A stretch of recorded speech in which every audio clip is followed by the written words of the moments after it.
She was sitting on cold concrete with her son asleep in her arms when the phone buzzed. She'd texted the wrong number. They threw us out, and the reply came instantly. I'm on my way. She didn't know his name, but the men who'd been hunting her did.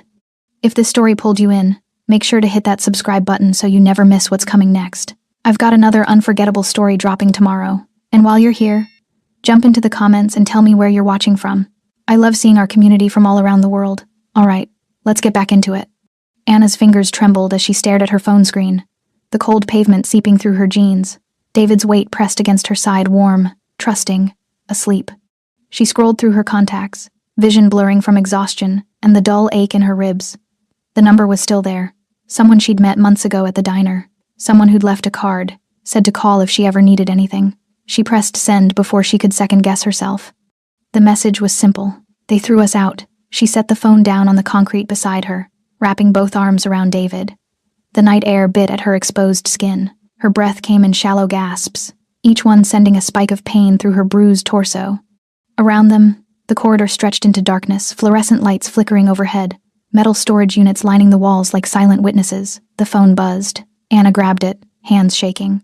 I'm on my way. She stared at the words. 4 words, no questions, no hesitation.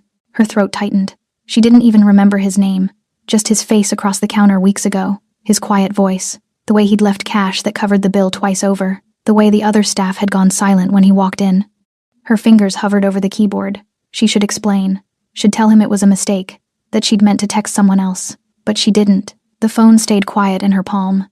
Anna pulled David closer, feeling the steady rhythm of his breathing. She thought about the faces from the alley behind the diner, the whispered words, "You should have apologized." She thought about the landlord's expression when he'd set their bags outside the door 2 hours ago. Not cruel, just empty, just done. Anna's phone lit up again. Which building? The question was direct, calm, like he was confirming an address for a delivery, not responding to a stranger's desperate text in the middle of the night. Anna typed the address with numb fingers. She pressed send, then immediately regretted it. Wait, she typed. I don't even know who you are. I think I texted the wrong. I know who you are, Anna. Her breath caught. Stay where you are. Don't talk to anyone. She wanted to ask how he knew her name, wanted to demand answers. But David stirred against her shoulder, and Anna's hand instinctively went to his hair, smoothing it back. His face was pale in the dim light, dark circles under his closed eyes. He'd stopped asking questions an hour ago, just held onto her jacket and stayed quiet. The bruises on her arm caught the light from overhead, purple and yellow, days old. Her ribs ached worse. She thought about calling someone official, someone safe. But who? The police? Who'd need reports and proof in time she didn't have? Who'd ask why she hadn't come forward after the first time, after the alley, after the diner? A shelter, where David would see her as someone who'd failed to protect them both, where they'd be separated into different rooms, where morning would come and they'd still have nowhere to go. Her fingers hovered over the screen one more time. Did you call anyone else? Anna stared at the question. She could feel the weight of it, the way it didn't ask should she have just did she. No, she typed back. I was scared. The 3 dots appeared immediately, then vanished. Then, good. Anna's chest tightened. That single word carried something she couldn't name. Not comfort, not threat, something in between. Something that made her feel seen in a way that terrified and steadied her at once. She looked down at David. His hand clutched the fabric of her jacket, even in sleep. 7 years old. He should be in bed right now, in their apartment, safe, not sitting in a storage corridor in the middle of January with everything they owned stuffed into 2 duffel bags. The landlord's voice echoed in her memory. You bring trouble, Anna. I can't have that here. She'd tried to explain, tried to tell him she was the victim, not the cause. But he'd already made up his mind. The men who came looking for her had made sure of that. Anna shifted, wincing as pain shot through her side. The beating had been 3 days ago. Calculated, controlled, just enough to send a message. She'd hidden it well at first, long sleeves, careful movements, smiles that didn't quite reach her eyes. But David had noticed. He always noticed. Mom? He'd asked that morning. Are you okay? Just tired, baby, she'd lied. Now they were here.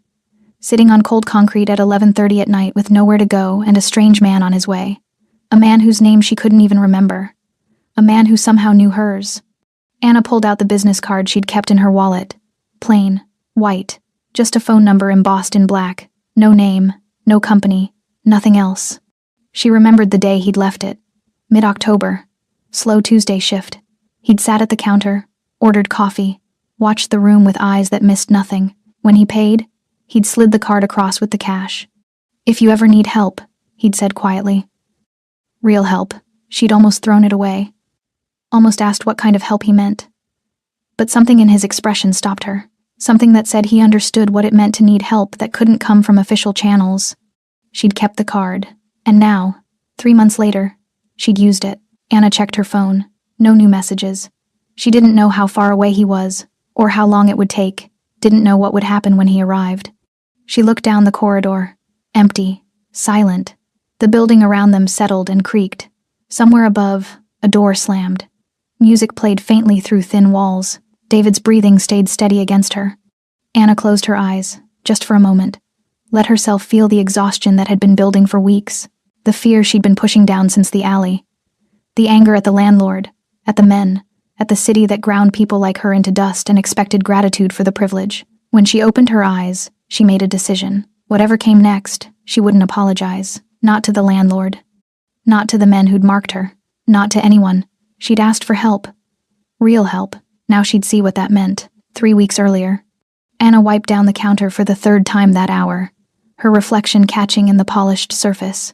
Dark circles under her eyes, hair pulled back tight. The smile she wore felt painted on, but it worked. Tips were better when you smiled. "Order up," Jimmy called from the kitchen. She grabbed the plates, 2 breakfast specials, extra bacon on one, and carried them to table 6. The morning rush was thinning out. Another hour and she could sit down for 10 minutes. "Maybe. Anything else I can get you?" she asked, setting down the plates. The businessman barely looked up from his phone. "We're good." Anna's smile didn't waver. She'd learned that trick years ago. How to be pleasant without being present. How to serve without being seen. She returned to the counter, checking her phone quickly. One text from David's school permission slip for the field trip next month. $20 she didn't have. She'd figure it out. She always did. "You look tired," Maria said, sliding past her with a coffee pot. Maria had worked at the diner for 15 years. She knew everyone's story without asking. "I'm fine," Anna said automatically. Maria refilled cup after cup down the line. "You work too much." "I work exactly as much as I need to," Anna thought. But she just smiled again and cleared table 3. The truth was simpler and harder than tired. She was surviving. That's what she'd been doing since David was born, since his father left before the first ultrasound, since she realized she was alone with a choice to make. Keep going, or give up. She'd chosen to keep going. Some days, like today, she couldn't remember why that had seemed like the better option. Anna glanced at the clock. 2 more hours. Then she'd pick up David from after-school care, take him home, make dinner from whatever was left in the fridge, help with homework, tuck him in, come back for the dinner shift. The bell above the door chimed. A man walked in. Dark suit, perfectly fitted. He moved like someone used to being watched, but his eyes did the watching instead.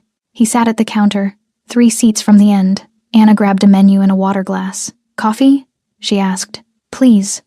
His voice was quiet, controlled. She poured, noting the way his hands rested on the counter, relaxed, but ready. She'd seen enough men in this city to recognize the type, the ones who didn't need to prove anything because everyone already knew. "Do you need a minute with the menu?" "Just the coffee."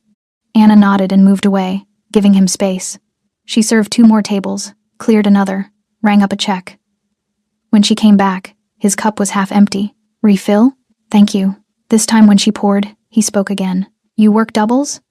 Anna's hand steadied on the pot. It wasn't an unusual question, but the way he asked it was, like he already knew the answer. "Most days," she said carefully. He nodded, as if confirming something.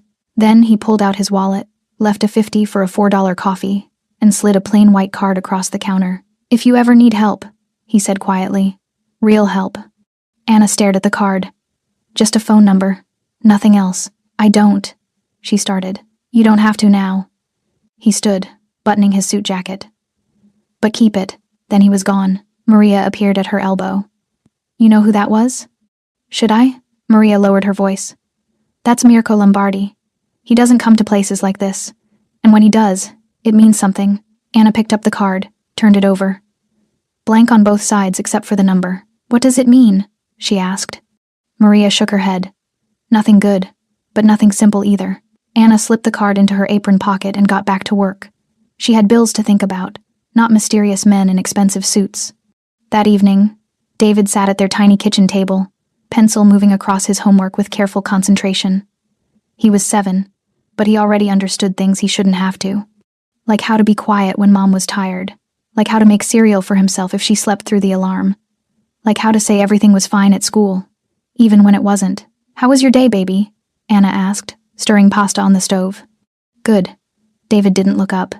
"We learned about fractions." "Yeah? You understand them?" "Mostly." Anna smiled, real this time. David was smart, scary smart. His teacher said so at every conference. He could do more with the right resources, they'd say. Has he thought about the advanced program? Resources. The word that meant money without saying it. "I got a permission slip," David said, pulling it from his backpack. "For the Science Museum." Anna took the paper, scanning it quickly. $20, due in 2 weeks. "We'll make it work," she said. David nodded, already knowing that phrase. "We'll make it work." The mantra of their household. The promise she made constantly, even when she didn't know how to keep it. They ate dinner together, pasta with butter and the last of the parmesan. David talked about his friend Jake, about the substitute teacher who let them have extra recess. Anna listened, responding in the right places, her mind half on the conversation and half on the math she'd been running all day. Rent was due in 5 days. She was short. Again, the landlord, Mr. Patterson, had been understanding the last 2 months. His version of understanding meant reminding her weekly that he was doing her a favor, that single mothers were risky tenants, that he could fill her unit in a day if he wanted to. She'd smile, thank him, promise it wouldn't happen again, and every month, it did. After David went to bed, Anna sat at the table with her phone, calculator, and a stack of bills. No matter how she arranged the numbers, they didn't add up. She could pay rent and skip the electric, or pay electric and ask for another extension on rent. Or she could pick up another shift, work through the night, sleep 3 hours, start again. She chose the last option. She always did. Anna pulled out her phone to text her manager, and the white business card fell out of her wallet. She picked it up, staring at the number in the dim kitchen light. "Real help," he'd said. What did that even mean? She put the card back and texted about the extra shift instead. Some help came with prices you couldn't see until it was too late. 2 weeks before the text. The dinner shift ended at 11. Anna counted her tips in the back room, $73, better than yesterday. She divided it mentally, 40 for rent, 20 for David's field trip, 13 for groceries. That left nothing for the electric bill, but she'd worry about that tomorrow. She hung up her apron, pulled on her jacket, and stepped out into the November cold. The diner sat on the edge of a neighborhood that shifted blocks by block from working class to dangerous. Anna had learned the safe routes home: stick to the main streets, stay under the lights, walk fast but not too fast. Never look scared. Tonight, she was too tired to be careful. She cut through the side street, the one that shaved 10 minutes off her walk. The streetlights were sparser here, the buildings older. Metal security gates covered shop windows, graffiti marked the brick walls in layers, one tag over another, years of territorial claims. Anna's footsteps echoed against the pavement, then she heard the others, behind her, not close, but not far. Multiple sets, heavy boots on concrete. She didn't turn around. That was the rule. Don't acknowledge, don't engage, just keep walking. The footsteps matched her pace. Anna's heart kicked against her ribs. She walked faster, scanning ahead for people, for open businesses, for anywhere with light and witnesses. The street was empty, past midnight now. Even the bodega on the corner had its gate down. "Hey!" The voice came from behind. Casual, almost friendly. Anna kept walking. "Hey, I'm talking to you." Closer now. She could hear them spreading out, flanking her on both sides of the narrow street. 3, maybe 4. Her hand went to her phone in her pocket, but who would she call? The police would take 20 minutes. She'd be gone or worse by then. "Don't be rude," another voice said. This one had laughter in it. Enjoying this. Anna's throat tightened. She could see the next intersection ahead. 40 feet, 30. If she could just make it to the main road. A figure stepped out from the alley entrance ahead of her. She stopped. They'd boxed her in. Anna turned slowly. 3 men behind her, 1 in front. Young, mid-20s maybe. Baggy jeans, hoodies, faces half-shadowed. The one in the middle was smiling. "That's better," he said. "We just want to talk." Anna's voice came out steadier than she felt. "I don't have any money." "Who said anything about money?" The man tilted his head, studying her face. "You work at the diner, right? Red awning, corner of 5th?" Her stomach dropped. They knew where she worked. This wasn't random. We've seen you, he continued, taking a step closer. Walking home. Same route. Same time. Anna's hand tightened around her phone. What do you want? Just wanted to introduce ourselves. He spread his hands like he was being reasonable. This is our neighborhood. We notice people. Especially people who walk alone at night. I'm just trying to get home. We know. Another step. Close enough now that she could smell cigarette smoke on his clothes. We know a lot about you, Anna. We know you got a kid. Cute kid. 7 years old, right? The blood drained from her face. Don't. Her voice cracked. Don't bring my son into this. The man's smile widened. Relax. We're not animals. We're just talking. Just making sure you understand how things work around here. One of the others laughed. The sound echoed off the brick walls, hollow and cruel. See, there's a way to stay safe in this city, the leader continued. You pay attention. You show respect. You remember faces. He leaned in close enough that Anna could see the scar across his left eyebrow, the gold tooth in his smile. Remember my face, Anna. She couldn't move. Couldn't speak. Every muscle in her body screamed to run, but her legs wouldn't respond. That's good, he said softly. You're smart. Smart enough to know when to stay quiet. He stepped back, nodding to the others. They melted away from her, back into the shadows of the alley, but the leader paused at the entrance. See you around, he called. Then they were gone. Anna stood frozen in the middle of the street, her breath coming in short gasps. Her phone was slick with sweat in her palm. She looked around, still alone, still empty, still just her and the dark and the echo of footsteps fading into the distance. She ran, not toward home, toward the main street, toward lights and people and anywhere that wasn't that corner, that alley, those faces. She didn't stop until she reached the 24-hour bodega 3 blocks away. The clerk looked up from his phone as she stumbled through the door. You okay, miss? Anna nodded, unable to speak. She pretended to browse the shelves, hands shaking, until her breathing slowed, until the panic subsided enough that she could think. They knew where she worked. They knew about David. They'd followed her, studied her, planned this. And they'd let her go. That was the worst part. Not what they'd done, but what they hadn't done. The restraint, the control, the message in every word. We could have. We chose not to. This time, Anna bought a bottle of water she didn't need and walked the long way home, keeping to the brightest streets. She checked over her shoulder every 30 seconds, memorized every car, every face, every shadow. When she finally reached her apartment building, she locked the door behind her and stood in the dark, listening. David's breathing came steady from his room. Safe, asleep, unaware. She slid down the door and sat on the floor, phone in her hand. She should call someone, report it. But report what? They hadn't touched her. Hadn't threatened her explicitly. Just talked. Just looked. Just made sure she knew they were watching. The police would take a statement and do nothing. Anna opened her photos, looked at David's school picture from last month. His smile bright and genuine, missing his 2 front teeth. She couldn't tell him. Couldn't let him know that the walk home from work wasn't safe anymore. That men knew his name, his age, his school probably. She put the phone away and went to check his window locks. Then she lay in bed, staring at the ceiling, replaying every word, every face. Remember my face, he'd said. She would. She had no choice. That was the point. 1 week before the text. Anna hadn't slept properly in 5 days. Every shift at the diner, she watched the door. Every walk to and from work, she took different routes longer, brighter, more crowded. She kept her phone charged, her keys between her fingers, her eyes moving constantly. David noticed. Mom, you keep looking at the window, he'd said yesterday morning. Just checking the weather, baby. But 7-year-olds weren't stupid. He'd started asking questions she couldn't answer. Why do we leave earlier now? Why can't I walk to Jake's house? Why do you keep checking your phone? Because men who knew his name were watching them. Because safety was an illusion she could no longer maintain. Because she was terrified and had nowhere to turn. She said none of this. Instead, she smiled and worked doubles and tried to pretend the alley hadn't happened. The diner was quiet that Thursday night. Late October rain drummed against the windows, keeping most people home. Anna refilled coffee for the regular at the counter, cleared tables that didn't need clearing, kept her hands busy so her mind wouldn't wander. You can head out early if you want, Jimmy said from the kitchen. Not worth paying you to stand around. Anna glanced at the clock. 9:30. David was with Mrs. Chen upstairs, probably already asleep. She could use the extra hour at home.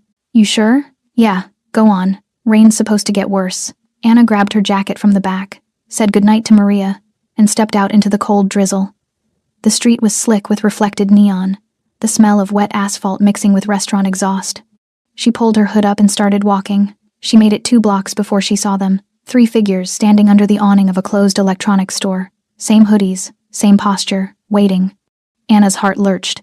She turned down the next street, walking faster. Maybe they hadn't seen her. Maybe it was different people.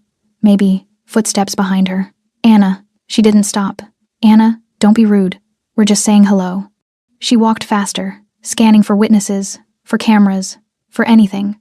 The street was residential, here parked cars, darkened storefronts, lights on in apartments above, but no one looking down. Stop walking.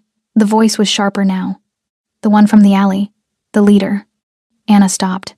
Not because he told her to, but because she saw the 4th figure ahead, blocking her path. Same as before, boxed in. She turned slowly. They were closer this time. The leader's hood was down, rain plastering his hair to his forehead. The scar over his eyebrow was more visible. He wasn't smiling anymore. You've been avoiding us, he said. I'm just going home. Different route every night, different times. He took a step closer. That's not very friendly. Anna's hand found her phone in her pocket. Please, I haven't done anything to you. No, you haven't. He looked at the others, then back at her. But you haven't done what we asked either. You didn't ask me anything. We told you to remember. His voice went cold. We told you to show respect.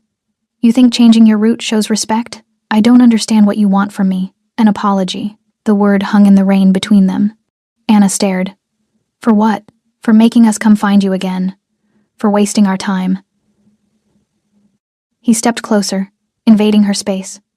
For acting like you're too good to acknowledge us when we're trying to be nice. I didn't. You did. His hand shot out and grabbed her arm.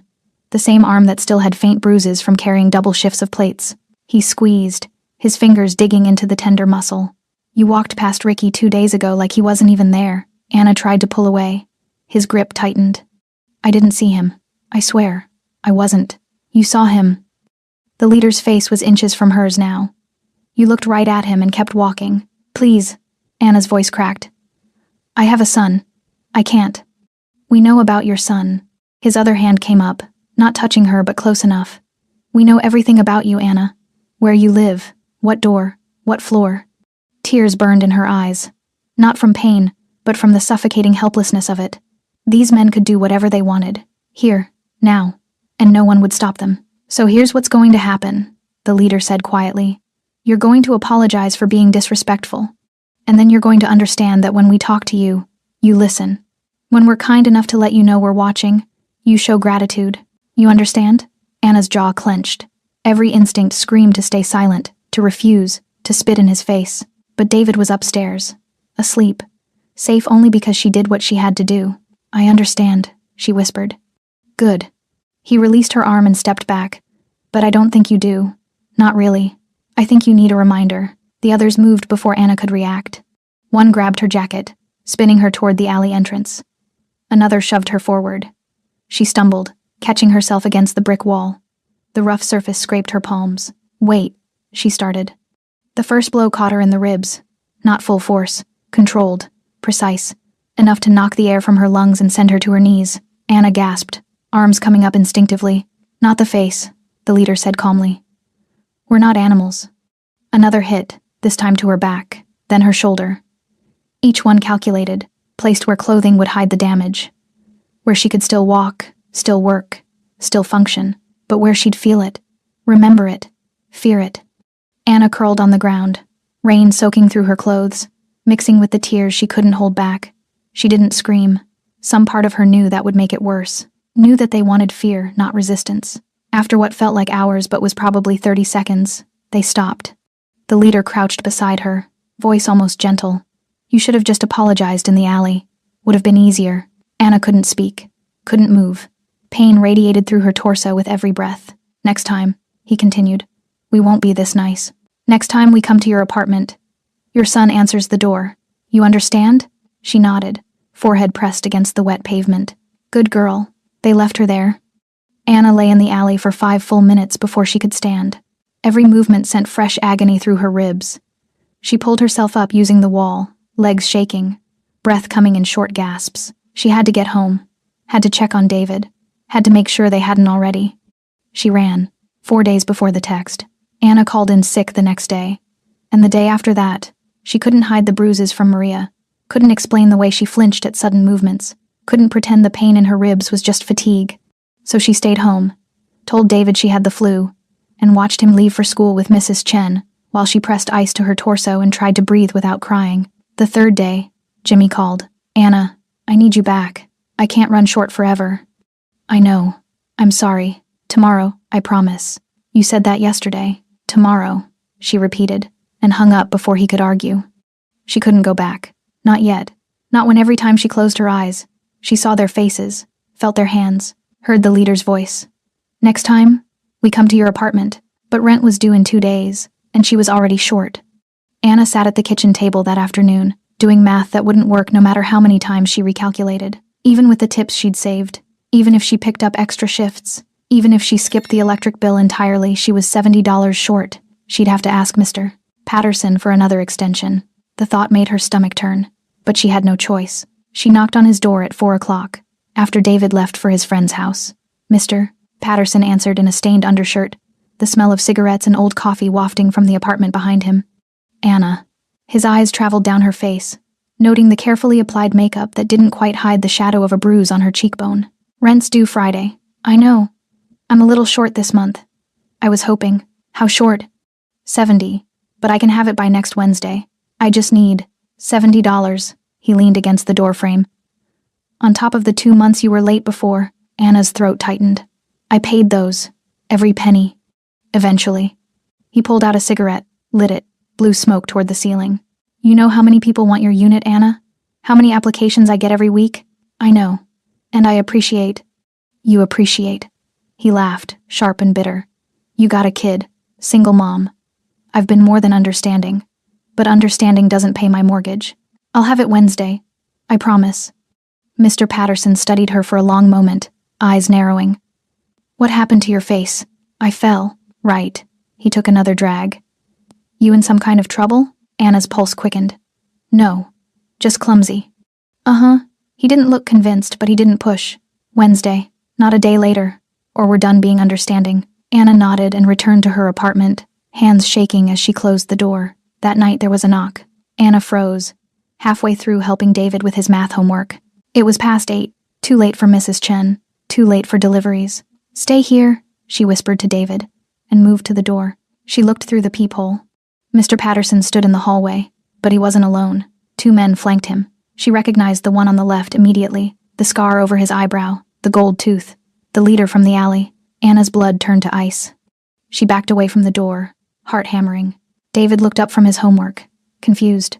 Mom? It's okay, baby. Just stay quiet. The knock came again. Harder. Anna, I know you're in there. Open up. She didn't move, didn't breathe. Anna, come on, this is important. Silence. Then she heard Mr. Patterson's voice, lower, talking to the men. She pressed her ear to the door, straining to hear. Doesn't want trouble. She's a good tenant, just behind on rent. We're not here about rent. The leader's voice, calm, almost friendly. We just want to talk to her. Look, I don't want problems in my building. Whatever this is, it's not a problem. Unless you make it one. A pause. Then Mr. Patterson quieter. What do you want me to tell her? Tell her to come apologize. Tomorrow. Corner of 5th and Madison. 8 o'clock. She knows what for. And if she doesn't, then we'll have to come back. And next time, we might not knock. Anna's legs went weak. She slid down the door, pressing her hand over her mouth to keep from making a sound. David watched her, eyes wide with fear he didn't understand, but could feel radiating from her. I'll tell her, Mr. Patterson said. Good man. We appreciate the cooperation. Footsteps retreated down the hallway, but Mr. Patterson remained. She could see his shadow under the door, wavering. Then he knocked again. Softer this time. Anna, I need you to open the door. Right now. She didn't want to. But she knew he wouldn't leave until she did. Anna pulled herself up, checking that David was still at the table, then opened the door just a crack. Mr. Patterson looked pale, shaken. His hands trembled slightly as he stubbed out his cigarette against the wall. You need to listen to me very carefully, he said quietly. Those men, you know who they are? Anna nodded. You know who they work for? She shook her head. People you don't say no to. People who make problems disappear. He glanced down the empty hallway. They want you to meet them tomorrow. Corner of 5th and Madison, 8 o'clock. They said you know why. I'm not going. Yes, you are. His voice hardened. Because if you don't, they'll come back here. And I can't have that. I won't have that. They're the ones causing trouble, not me. Doesn't matter.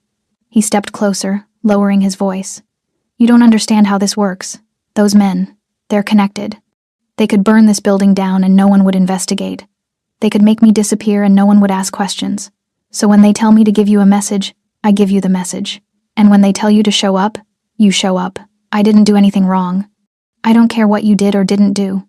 His expression was equal parts fear and frustration. I care about my building, my tenants, my life. And right now, you're a risk I can't afford. Anna felt the words like a physical blow. What are you saying? I'm saying you need to fix this. Whatever it is, whoever you pissed off, fix it. Apologize. Make it right. Because I've been good to you, Anna. I've given you breaks on rent, let you slide when others wouldn't, but I can't protect you from people like that. I'm not asking you to protect me. Good, because I won't. He backed toward his own door. Tomorrow, 8 o'clock.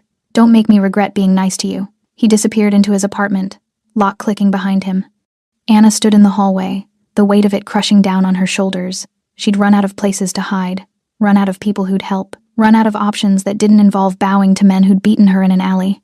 She closed her door quietly and returned to David, who'd abandoned his homework to stare at her with questions he was too afraid to ask. Everything's okay, she lied, pulling him into a hug that hurt her ribs but steadied her heart. Everything's going to be okay, but she didn't believe it anymore. 2 days before the text, Anna didn't go to the meeting. She went to work instead, showed up for her shift at the diner with her ribs taped and her fear buried deep. She smiled at customers, poured coffee, pretended the world wasn't collapsing around her. Maria watched her with worried eyes but said nothing. Jimmy complained about the sick days but gave her the best tables anyway, and when her shift ended at 11, Anna took the longest route home she could find. She knew what not showing up meant, knew the consequences would come, but some part of her, the part that had kept going after David's father left, that had worked doubles for 7 years, that had built a life from nothing, refused to kneel. If they wanted her broken, they'd have to break her themselves. She just didn't expect it to happen so fast. The eviction notice was taped to her door when she got home that night. Anna stared at it, the words blurring together. Failure to pay rent. Violation of lease terms. 30 days to vacate. 30 days. She ripped the notice down and knocked on Mr. Patterson's door. Once, twice, harder. He opened it halfway, not meeting her eyes. You can't do this, Anna said, holding up the notice. I told you I'd have the money Wednesday. You agreed. Things changed. What things? You didn't show up. His voice was flat, empty. They came by this afternoon, asking about you, asking if you'd gotten their message. I told them you had. They asked if you'd left for the meeting. He finally looked at her. I had to tell them the truth. Anna's stomach dropped. So you're evicting me? I'm protecting my property. I'm 1 week behind on rent. 1 week. That's not grounds for. You bring trouble, Anna. He spoke over her, louder now. I've been watching this building for 20 years. I know trouble when I see it. And those men, they're not the kind of trouble that just goes away. They're the kind that spreads, that infects, that brings cops and questions and problems I don't need. I'm the victim here. I don't care. The words were harsh but honest. I don't care who started what or who's right or wrong. I care that men like that are showing up at my door asking about my tenants. That's not acceptable. Where am I supposed to go? That's not my problem. He started to close the door, then paused. I've been good to you, given you breaks nobody else would. But you made your choice when you didn't show up to that meeting. Now I'm making mine. The door closed. Anna stood in the hallway, the notice crumpling in her fist. Behind her apartment door, she could hear David's voice, asking Mrs. Chen a question about homework. Normal. Safe. Completely unaware that everything was about to change. She couldn't tell him. Not tonight. She'd figure something out. She always did. She didn't figure it out. 2 days passed in a blur of phone calls that went nowhere. The shelters were full. The transitional housing had waiting lists months long. Her credit wasn't good enough for a new apartment. And even if it was, she couldn't afford first and last month's rent. She called in favors that didn't exist, reached out to people who'd moved on years ago, begged Jimmy for an advance that he couldn't afford to give. And every night, she looked across the dinner table at David and tried to smile like everything was fine. On the second night, Mr. Patterson knocked again. This time, Anna knew before she opened the door. You need to be out tonight, he said. The notice said 30 days. I'm accelerating the timeline. You can't do that. That's illegal. Sue me. He held out his hand. Keys. Now. It's 10 o'clock. My son is asleep. We have nowhere to go. You've had 2 days. 2 days to find housing in this city? With no money? That's impossible. Mr. Patterson's expression didn't change. Behind him, she saw 2 other men from the building residence. Not thugs. Just people he'd recruited to make this harder to fight. Keys, Anna. Don't make this worse than it has to be. How could it possibly be worse? I could call the police. Have you removed for trespassing? Anna's hands shook with rage. You're doing this because you're scared. Because they scared you. So instead of standing up to them, you're throwing out a single mother and her 7-year-old son in the middle of the night. I'm doing this because you didn't listen. His voice rose. I told you to fix it. I told you what would happen. You made your choice. I chose not to apologize to the men who beat me, and I'm choosing not to lose my building over your pride. The words hung between them, ugly and true. Anna turned away, moving mechanically. She woke David gently, whispered that they needed to go stay somewhere else for the night. He didn't ask questions, just got dressed in sleepy confusion. She packed 2 duffel bags, clothes, toiletries, David's school books, the photo of them from his 6th birthday. Everything else would have to stay. 20 minutes later, they stood in the hallway with their bags. Mr. Patterson watched from his doorway, arms crossed. The other residents had already disappeared, unwilling to witness what they'd helped enable. I was a good tenant, Anna said quietly. I paid my rent. I kept quiet. I never caused problems. And when I needed help, you chose them over me. I chose survival, Mr. Patterson replied. Same as you've been doing for 7 years. Don't act like you wouldn't do the same. Maybe he was right. Maybe in his position, she would have made the same calculation. But that didn't make it hurt less. Anna took David's hand and walked toward the stairs. Where are we going? David asked, voice small in the empty stairwell. I don't know yet, baby. Are we coming back? Anna's throat closed. She couldn't answer. They emerged onto the street, the November cold biting through their jackets. 11:30 at night. Nowhere to go. Nowhere safe. Anna found a storage corridor in the building next door, metal units, concrete floor, harsh fluorescent lights. She set down their bags and pulled David close, letting him curl against her shoulder. He fell asleep quickly, exhausted by confusion and late hour. Anna sat in the cold and the silence and the crushing weight of complete helplessness. Then she pulled out her phone. She scrolled through her contacts, looking for anyone who might help. Anyone who might answer at midnight. Anyone who still owed her something. The white business card fell out of her wallet. Anna stared at it. If you ever need help. Real help. She'd run out of options. Run out of places. Run out of people who gave a damn. Her fingers typed before her mind could stop them. They threw us out. She pressed send. And waited. The phone buzzed in Mirko Lombardi's hand as he stood on the corner of 8th and Garrison, watching a deal go wrong 3 blocks away. He didn't need to be here. He had people for this, people who handled street-level disputes, who collected debts, who enforced the rules that kept his network running smoothly. But Mirko had learned early that distance bred carelessness, that the moment you stopped watching, things fell apart. So he watched.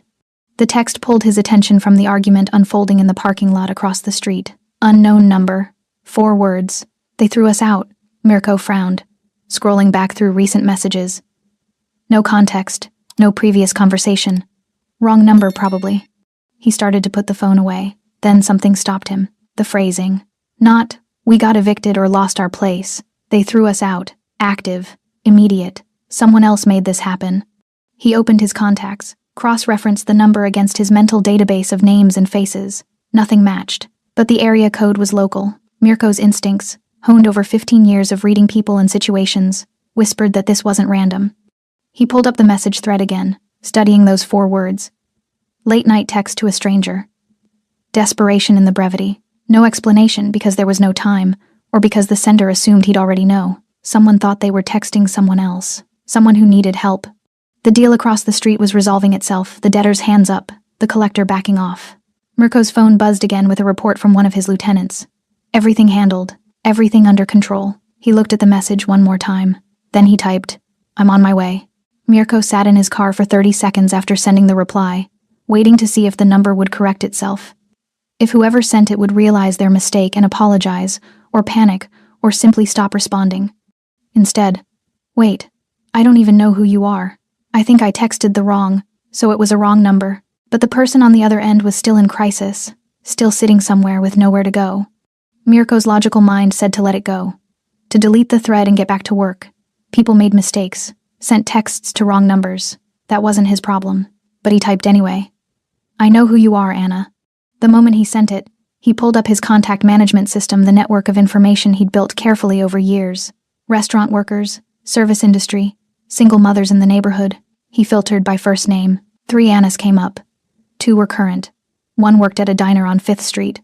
Anna Jones, late 20s. 1 child. Waitress, double shifts, always polite, always struggling. He'd been to that diner once, months ago. Sat at the counter, watched her work with the kind of exhausted efficiency that came from years of survival.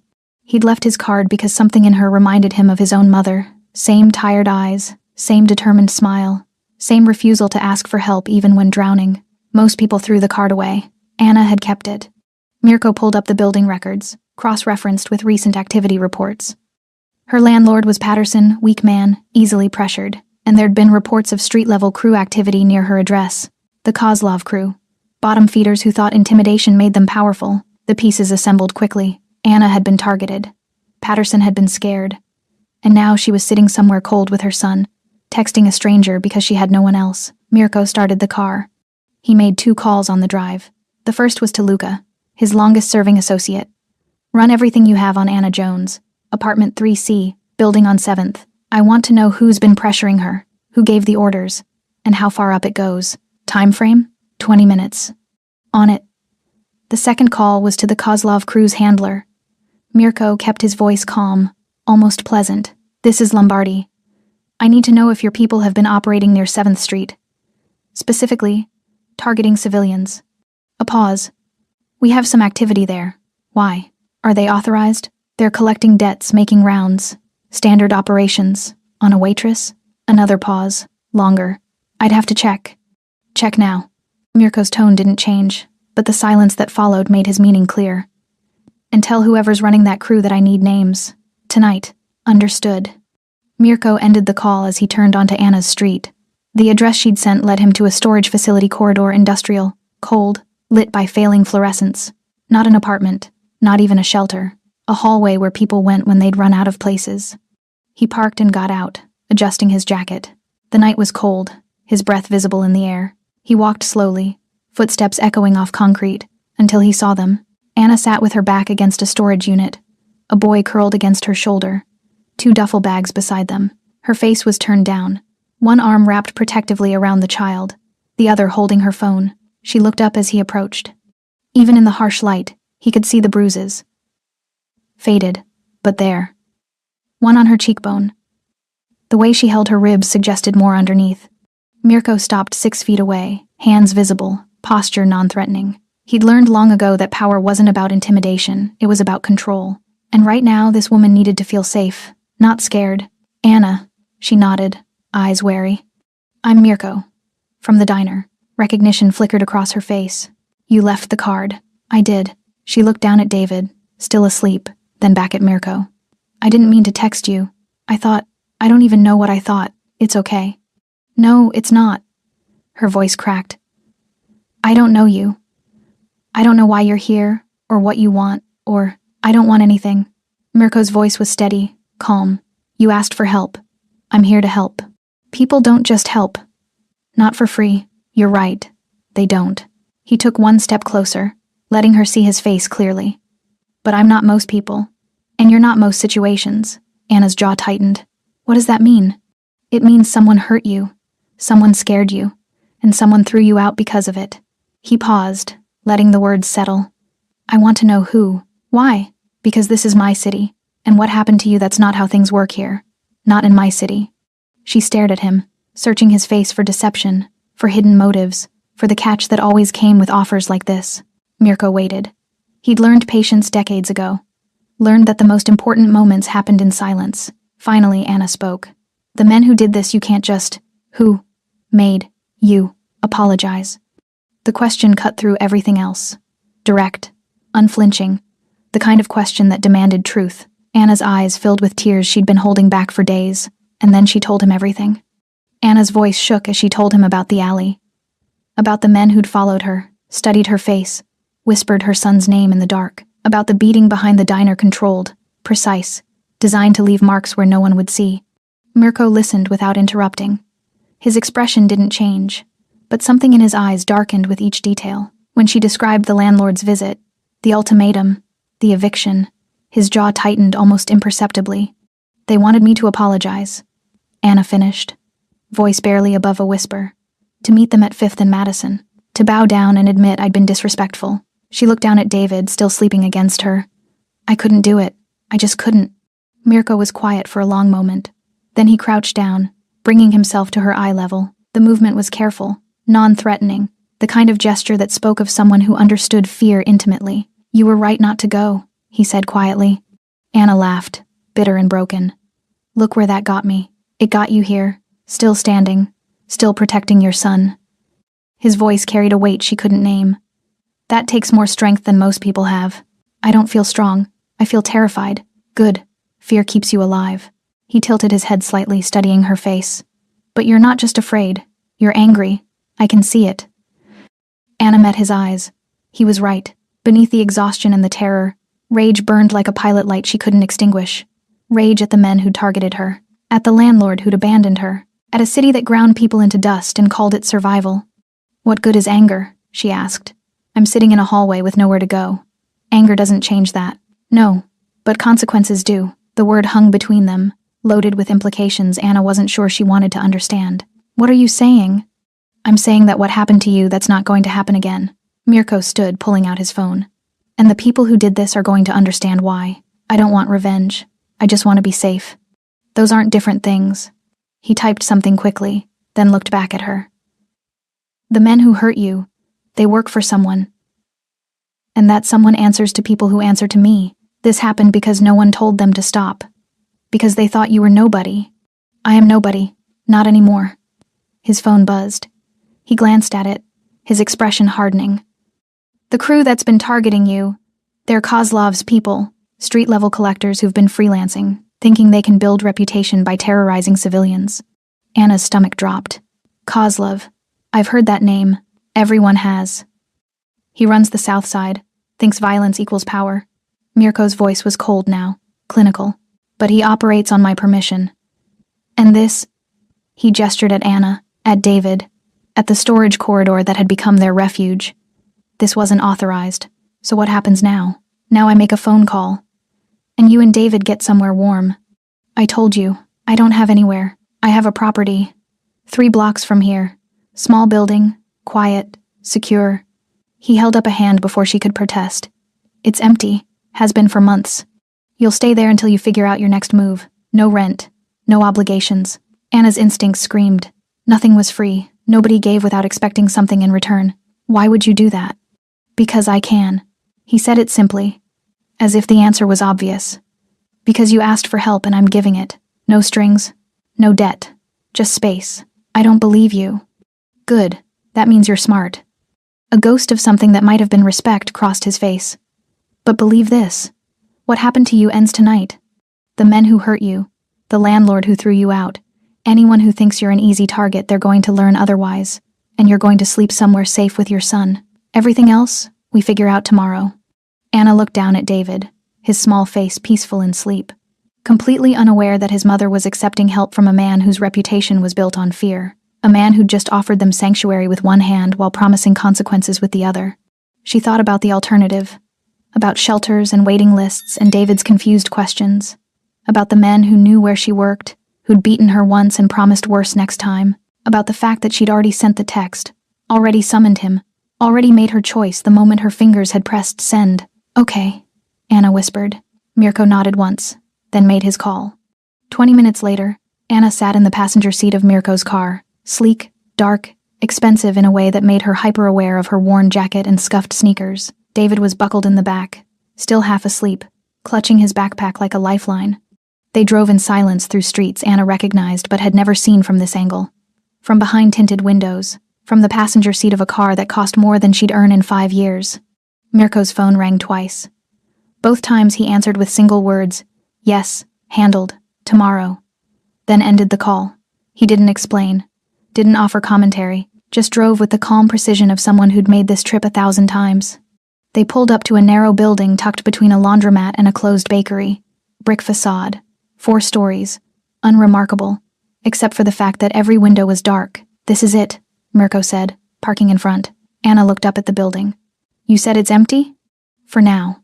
He got out, came around to open her door. The gesture felt strangely formal given the circumstances. Top floor, 2 bedrooms, bathroom, small kitchen. Furniture's basic but functional. Heat works, water's on. He led them inside and up 3 flights of stairs. The hallway was clean, recently painted, nothing like the deteriorating building she'd been evicted from. At the end of the hall, he unlocked a door and stepped aside. Anna walked in slowly, David close behind her. The apartment was exactly as described. Simple, clean, sparse. A couch in the living room. A kitchen table with 2 chairs. Through an open door, she could see a bed with plain sheets. It looked like a place no one lived. But it also looked safe. "Locks are new," Mirko said, demonstrating the deadbolt and chain. "Windows lock from inside. Building entrance requires a key, I'll leave you one. No one comes up here without permission." Anna turned to face him.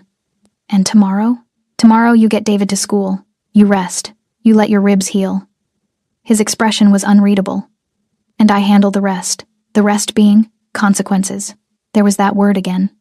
Anna wanted to ask what that meant. Wanted to know what happened to men who crossed someone like Mirko Lombardi, but some part of her, the part that had survived 7 years alone, that had worked doubles until her feet bled, that had refused to apologize even when beaten, that part already knew, and didn't want the details. "Thank you," she said instead. Mirko nodded once, handed her 2 keys, and moved toward the door. He paused at the threshold. "Anna." "Yes? What happened to you? It's not your fault. You didn't bring this on yourself. You understand that?" She didn't. Not really. But she nodded anyway. He studied her face for another moment, then left. The door closed. The locks clicked. And Anna stood in the middle of a stranger's apartment with her sleeping son and wondered what she'd just set in motion. Mirko made 3 calls from his car before he drove away from the building. The first was to Luca. "I need everything on the Kozlov cruise movements near 7th Street. Specifically, 3 to 4 men targeting a civilian. I want names, addresses, and who gave them permission to operate outside their territory." "Permission?" Luca's voice carried confusion. "You think someone authorized this?" "No. I think someone looked the other way. Find out who." The second call was to Kozlov directly. "We need to meet. Tonight. It's almost 1 in the morning, Lombardi." "I know what time it is. Angelo's. 1 hour. What's this about?" "Your people have been making moves without clearance. We're going to discuss boundaries." Silence on the other end. "Then, I'll be there." The third call was to Patterson, the landlord.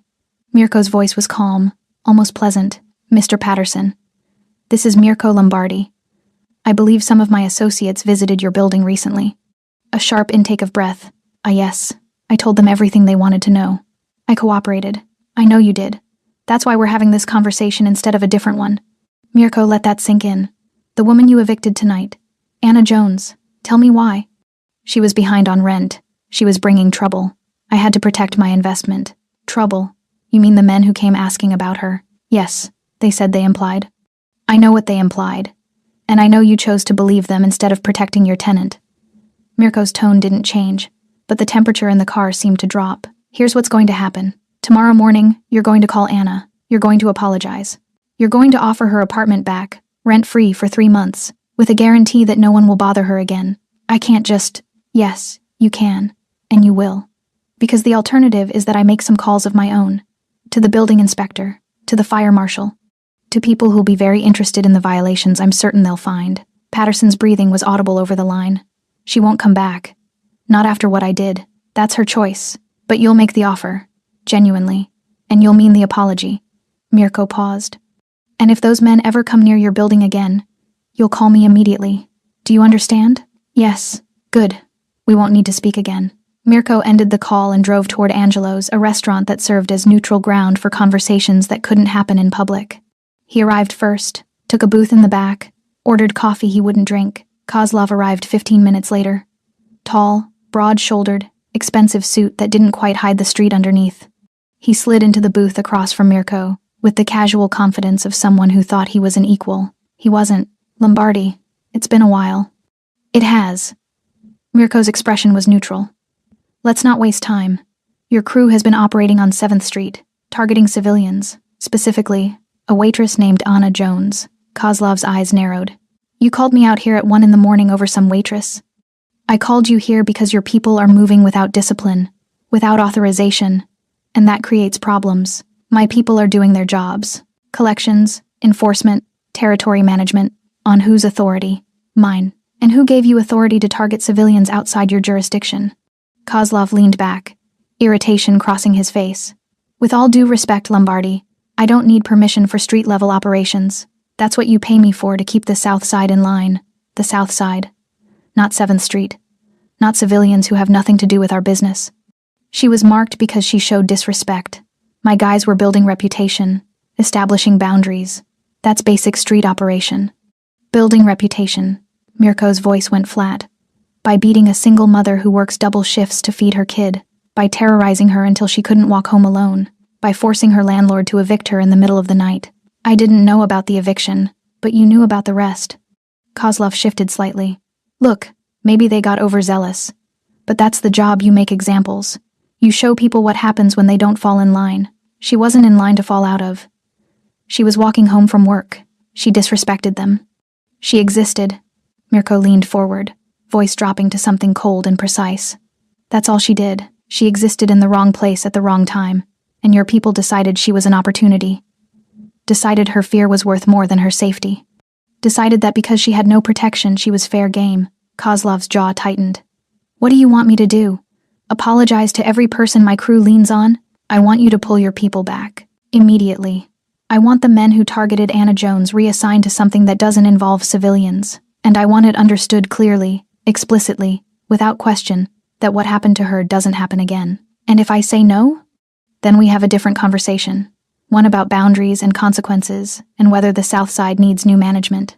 The threat hung between them, unspoken but unmistakable. Kozlov stared at Mirko for a long moment, reading the seriousness in his expression. Finally he nodded.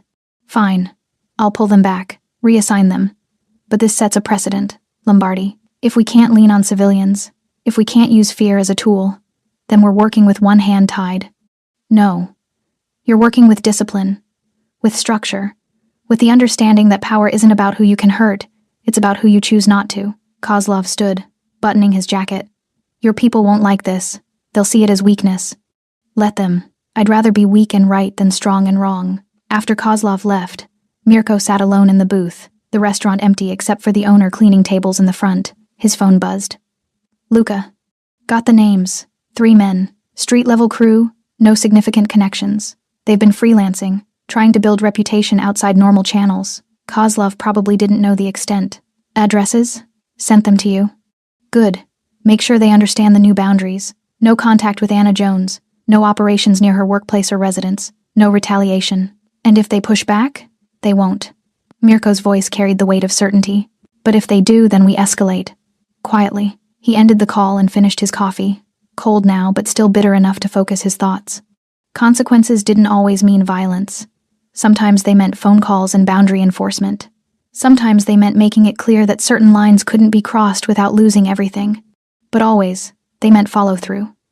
Once you drew a line, you defended it. No exceptions. No compromise. Anna Jones had asked for help, and Mirko Lombardi had answered. Now everyone else would learn what that meant. Anna woke to sunlight streaming through unfamiliar windows. For a moment, she forgot where she was. Then the previous night crashed back the eviction, the text, Mirko's car, this apartment. She sat up carefully, ribs protesting the movement, and looked around the small bedroom.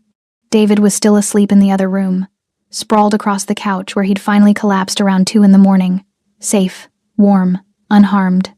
Anna got up slowly, moving to the window. 3 stories down.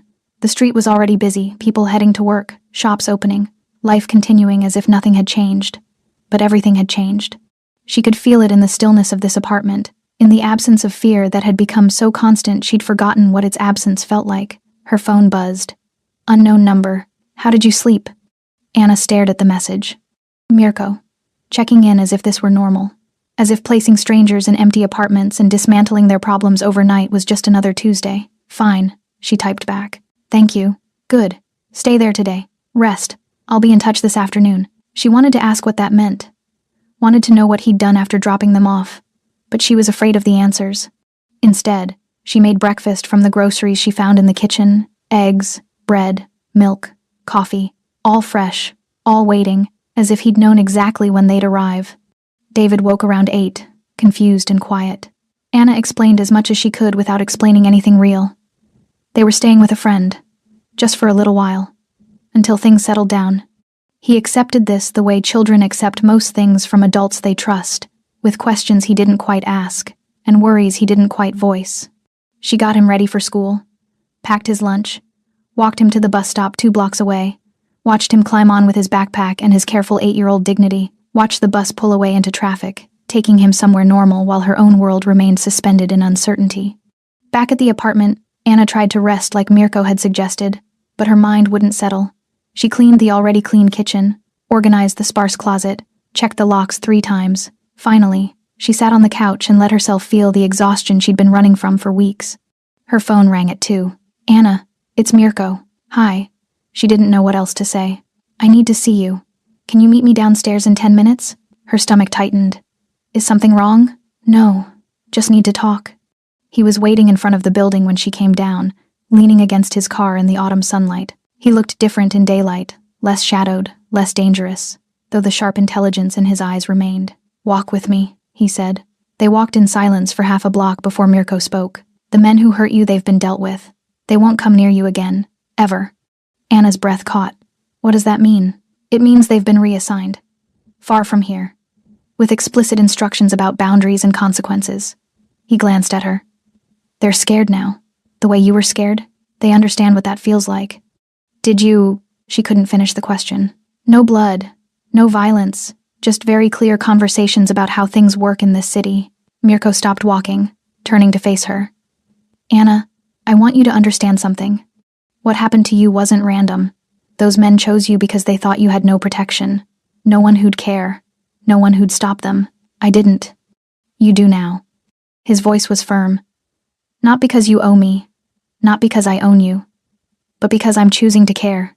That's all. No strings. No debt." Anna's eyes filled with tears she'd been holding back since the alley. "I don't understand why. Because someone should have cared before it got this far. Because your landlord should have protected you instead of protecting himself. Because those men should have never thought you were fair game." He paused. "Because you reminded me of my mother, and no one helped her either." The admission hung between them, raw and honest. "What happened to her?"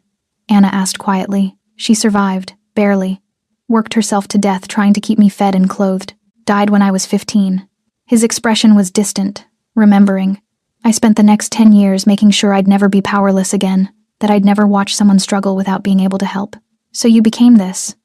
"I became what I needed to be." He met her eyes. "I'm not a good man, Anna. I've done things that would make you walk away if you knew. But I follow rules. And one of my rules is that civilians don't get hurt. Not in my city. Not when I can stop it." Anna wiped her eyes. "What happens now? Now you decide. Your landlord called this morning, offered your apartment back, rent-free for 3 months, with a guarantee of safety. I didn't tell him to do that, he chose to on his own after we talked." "You mean after you threatened him?" "After I explained consequences. Yes." A slight smile. "But the offer is real. You can go back if you want. Or you can stay here. Or you can find somewhere else entirely. Your choice. And you?" "I walk away. You won't hear from me unless you reach out first. No check-ins. No control. No shadow over your life." He pulled out a different card from his wallet, this one with an actual name and number. "But if you ever need help again, real help, you call that number. Anytime. Day or night, no questions asked." Anna took the card, turning it over in her hands. "Why would you do all this and just walk away?" "Because protection isn't possession. Because you didn't ask to be saved, you asked for space to save yourself."